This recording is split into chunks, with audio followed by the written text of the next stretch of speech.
Kanino ka mas masasaktan?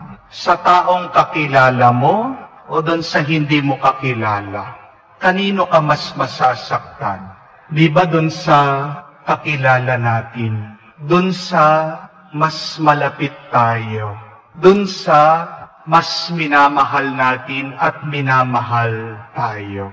Pag sila ang nakasakit, talagang tumutusok sa puso. Talagang nawawasak ang ating kalooban.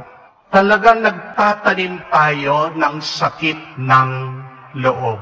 Pero kung hindi mo kakilala, hindi mo na mapapansinin. Hindi po ba? Halimbawa, kung ninakawan ka, okay lang. Kasi pera lang naman yan eh. Gamit lang naman yan eh. Kikitain mo yan. Babalik din ang pera. Yung gamit, mabibili mo din yan. Di po ba? Pero mas masakit pag ang nagnakaw sa iyo, yung anak mo. Di ba mas masakit? Pag minura ka ng isang taong hindi mo kakilala, o sinugot ka, sinasaktan ka, dito makbo ka, magreklamo ka sa pulis.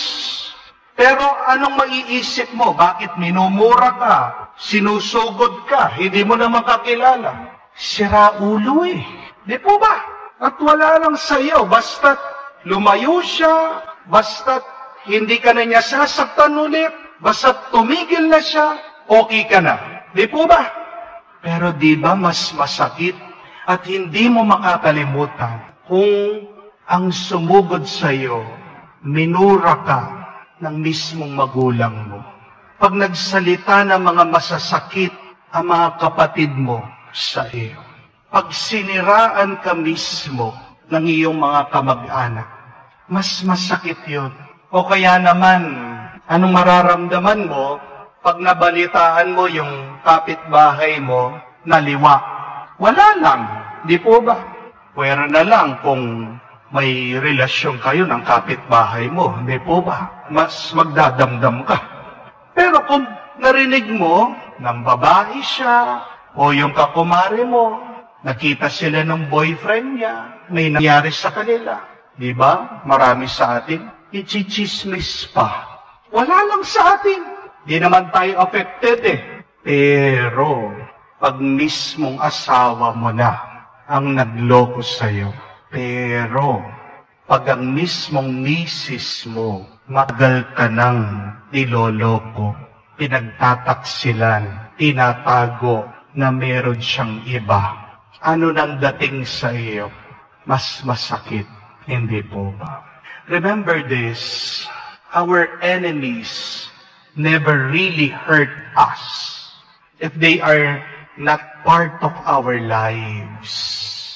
Who really hurt us? These are the people that we have a relation with. Mas masakit, mas matindi yung pagdurusa. Pag alam mo, pinagkatiwalaan mo sila, tapos sila pa yung sisira ng iyong tiwala. That is the bad news. The closest to us, people that we love, will hurt us the most. But this is the good news.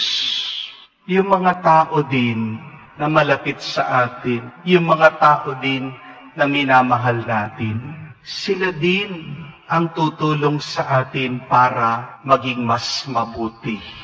Sila din ang mga tao na mapapagaling sa ating nasaktan na damdamin. Yan ang mabuting balita. Kung sinong nakasakit sa iyo, siya din ang makakapagpagaling sa iyo. Amen? Di ba pag nasaktan ka, ang hinihiling mo lang, yung sabihan ka na, pasensya ka na. Sorry. Mahirap ba sabihin yun? Yun yung nakakapagtaka, hindi po ba? Ang dami sa atin. Ang tigas ng puso. Ang dami sa atin. Ang yayabang. Nakasakit na. Wala pa sa kanila. Pero ang hinihingi lang ng taong nasaktan, ay yung sabihin mo lang, sorry. Yung mga magkakaibigan, sigurado, nasaktan din nila yung taong paralitiko. Meron bang relasyon na perpekto? Di ba wala? Nasaktan din nila ang kaibigan nila. Pero tingnan nyo naman, sino ang tumulong para mailapit ang kaibigan nila kay Jesus? Sila din. Sino ang nagdala sa Kanya, nagbuhat sa Kanya?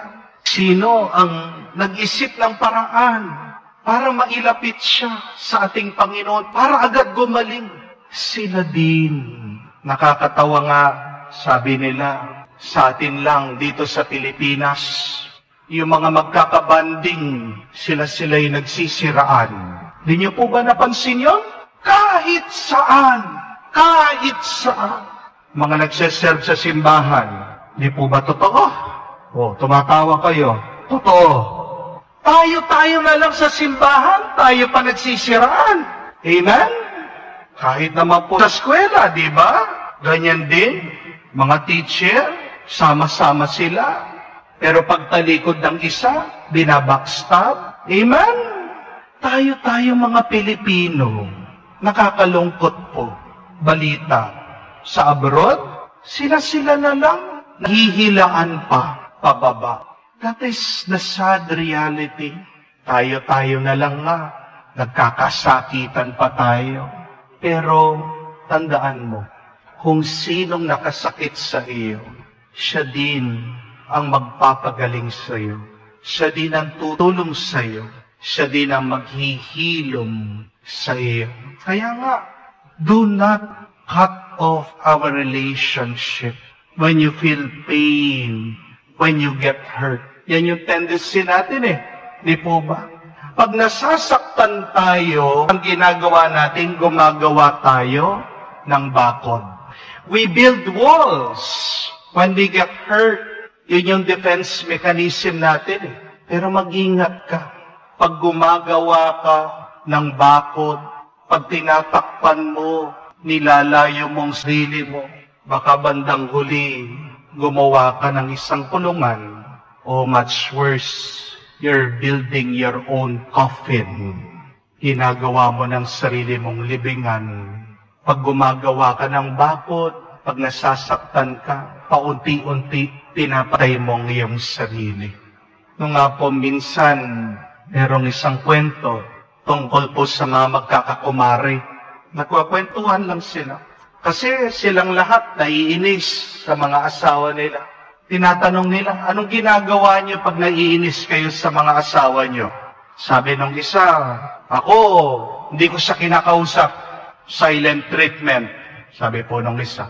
Yung isa naman, sabi niya, ako, hindi ko siya pinagluluto. Hindi ko siya pinaglalaba. Pinapabayaan ko siya. Sabi po. Yung isa naman bisis, sabi niya, ako, pag galit na galit ako sa asawa ko, naglilinis ako ng banyo.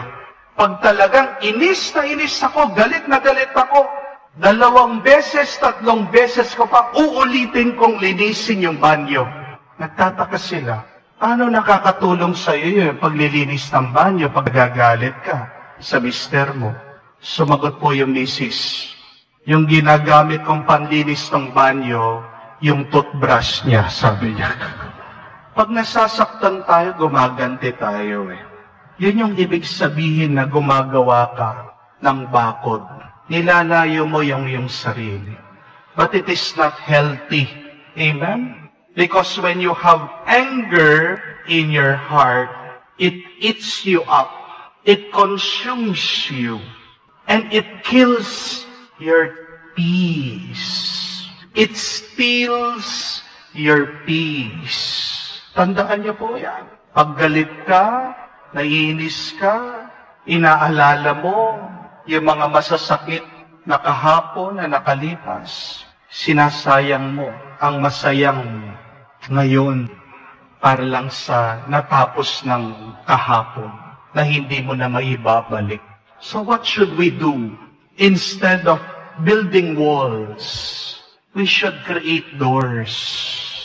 Yan po yung ibig sabihin ng paghilom, pagpapagaling, paggamot ng puso, kalooban at kaluluwa. Paggalit ka, pag nasaktan ka, defense mechanism mo, gumagawa ka ng bakod.